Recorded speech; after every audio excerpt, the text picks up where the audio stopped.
Make the ground shake.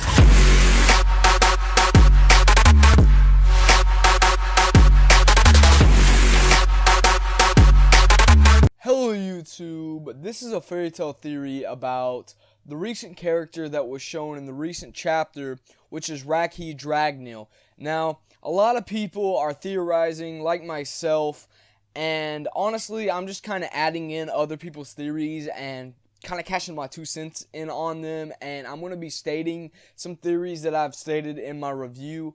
So the first one being that Rakheid is Natsu and Zera's father. Now, there are some loopholes in this one because it was stated by Zera in the 51st volume, I believe, that his parents were dead. So that is a loophole, but maybe his father faked his death, or maybe Zera brought back his father, and maybe even his mother. Now, we know that Zera can do this because he brought back Natsu, and, well, Natsu's E&D, but Natsu, well, he knows that now, and the thing is that maybe Zera did this to his father, or maybe not. Like I said, his father could have faked his death, or he could really not die. You never know with Fairy Tail, because sometimes we think people die, and then they're like, oh, hey, I just showed up, I'm not dead anymore. So, I mean, honestly, that could be the case where Zera just thought he died, and he never died. But that wouldn't actually make sense if you think about it, because he would be dead by now, because Zera is 400 years old. His father, even if he was still alive, then he would be dead now. So Zera would either have to have sent his father to the future or had made him like he made Natsu. That's the only way. So honestly, that theory there's loopholes. There's loopholes in most of these theories, actually all of these theories, but I'm just going to be stating them and trying to see which one I think is the best. Now, the father one, that does make sense, but then again, Rakheid looks very young, and honestly, I don't know, because he looks so young. Now, another theory that is going around is that Rakheid is Zera's son. Now, there are many ways to theorize this one. I'm going to go ahead and state the one that I feel like is the best theory, and that is that Zera wanted a son, and he realized that he couldn't have a son with anybody really because of his curse. So he realized, he goes, okay, I'm going to make a son, because he made the demons of Tartarus, and if you think about it, Zera is the father of the demons of Tartarus because he made them. He technically is the father of Natsu because he brought him back to life and, yeah, made him. But it's still his brother. It's still his brother because it was his brother's body, and it's his brother's personality. He just brought him back to life. But I am saying that Zera wanted something or someone to call a son, so he made Rakheid. He's like, alright, you are my son. I made the demons of Tartarus. I brought Natsu back to life.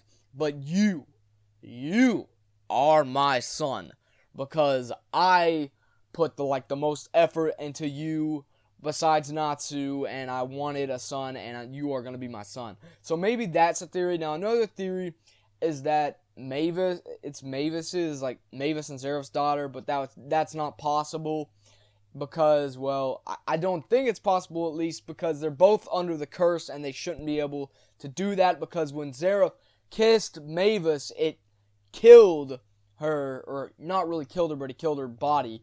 So that shouldn't be possible. Now, the another one that is kind of my theory, which is probably not true. There was this picture of this drawing of this lady on Hiromashima's Twitter, and a lot of people for a while were theorizing that it was Natsu's mom, and the theory kind of died down, and I'm kind of going to bring that back up, but not as Natsu's mom, maybe as Zera's first lover. Now, a lot of people think that Mavis was Zera's first lover, but you gotta think, by the time Mavis was alive, Zera was 300 years old, or somewhere around there.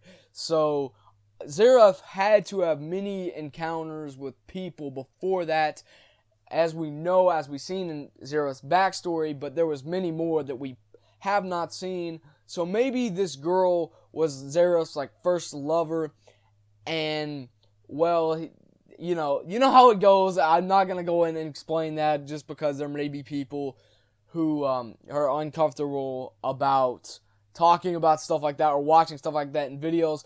But basically the birds and the bee, you get it, okay? Everybody gets it. So, but that couldn't work either because Zeref's under the curse and that would kill her. So honestly, the best theory, like I said, would probably be the one where Zeref made Rakheid as his son. And another theory that I kind of theorized myself was that Rakheid is the current or present ancestor of the Dragneel family. And that one would make a lot of sense too. Like, Zeref just finds Rakhid's like, oh, you're one of my ancestors, or I'm one of your ancestors, not you're one of my ancestors. I'm one of your ancestors. Nice to meet you. And, I don't know. There's probably more story to that. It's not just going to be like, oh, yeah, I'm one of your ancestors. You come follow me. There has to be more than that. Now, another one could be that Rakheid is Natsu and Zeref's brother. Maybe the same thing happened to Rakheid and he died. Or maybe he was alive and Zeref was like, here, I'm going to teleport you to the future and you're going to be where Natsu is at and you're kind of going to watch over him for me, but don't let him know that you're watching him. So maybe like Rakheid has been watching Natsu this whole time for Zeref or something like that. I doubt that, but I honestly, the part where Rakheid was still alive and Zeref sends him to the future with all the Dragon Slayers, that does make sense. So anyways, guys, that is basically all the theories I have for this one. So if you enjoyed this video, make sure to give me a like, comment down below, tell me what you thought of these series, tell me what you think of all of these theories I've stated. Another theory real quick is that Rakheid is an END prototype. That may be true, it may not be. I just want to cash that one in, I almost forgot it. But anyways, guys, subscribe for more content. Xeno is out.